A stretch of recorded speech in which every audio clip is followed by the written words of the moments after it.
क्या हो, कोई भी बात हो, तुम इनकी तरफ रुजू करना, तुम इनसे मालूम करना।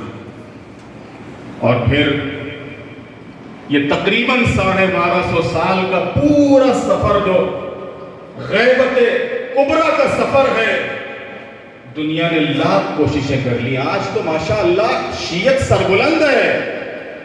आज तो हम दुनिया के नक्शे पर सीना ताने हुए खड़े हैं।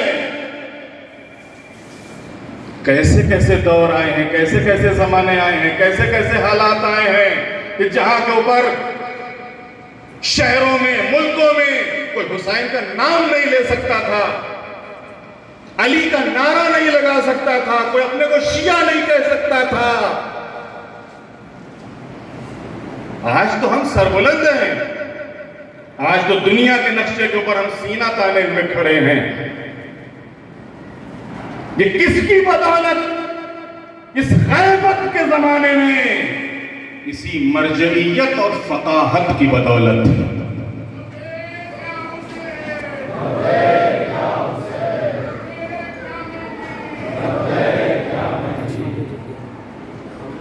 जाने वाली शख्सियत, ऐसी ही मुजाहिद शख्सियत, आलिम शख्सियत, मुज्तहिद शख्सियत, फकीह शख्सियत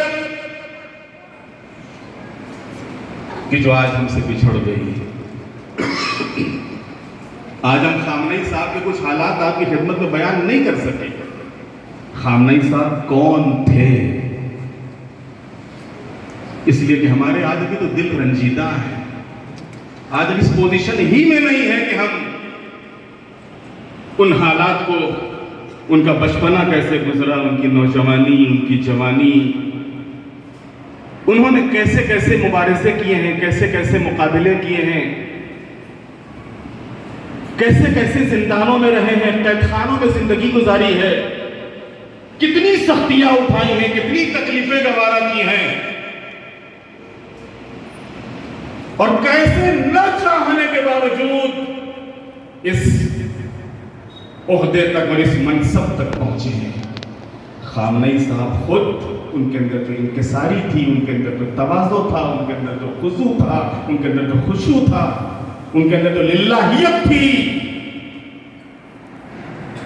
खामनई साहब को जब इन्हीं तकरीबन 80 मुज्तहिदीन ने मिलके आने के बाद इनका हाथ पकड़ा है और उस कुर्सी के ऊपर बिठाना है जो खुमैनी साहब की जगह थी, जो खुमैनी साहब की जगह थी, तो सर झुका हुआ था, आंखों में आंसू थे कि बहुत बड़ी जिम्मेदारी और बहुत बड़ा बोझ है कि जो आज हमारे ऊपर आ रहा है।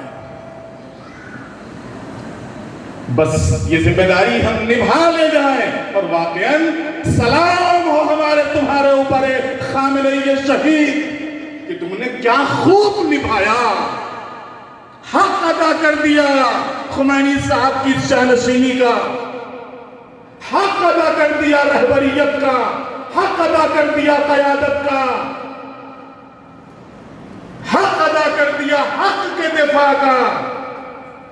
कैसे हक का दिफा किया जाता है, कैसे जमा जाता है, कैसे इस्तिकामत से काम लिया जाता है, कैसे सब्र किया जाता है, कैसे आने वाले और होने वाले मजालिम को बर्दाश्त किया जाता है, कैसे इन हालात से बाहर आया जाता है।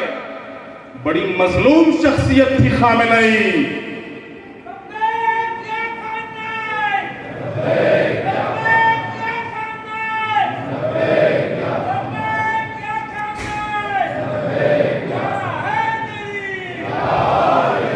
शर्म कहे महसूस करते हैं। ये कुछ हमारे बहके हुए मौलवी ये भी बताते हैं कि अल्लाह के अलावा किसी के लिए लब्बैक कहना सही नहीं है। ये सब वहीं से ग़िज़ा हासिल कर रहे हैं। इनको ग़िज़ा इस हुसैन के मिंबर से नहीं मिल रही है। अगर इसका पास होता, इस मेहराब का लिहाज होता, तो कभी भी मिंबर पे आके न कहते कि अल्लाह के अलावा और इमाम हुसैन के अलावा किसी के लिए लब्बैक कहना सही नहीं है। इनको भी ग़िज़ा वहीं से मिल रही है। मालूम है कि कार्डियोलॉजी चल रही है। एक वायरस हमारे शहर में भी, भावनगर में भी बहुत तेजी से लोगों के दिलों में, बच्चों के, नौजवानों के, जवानों के जहनों में डाला जा रहा है। अगर आप नहीं होशियार हुए तो यही वायरस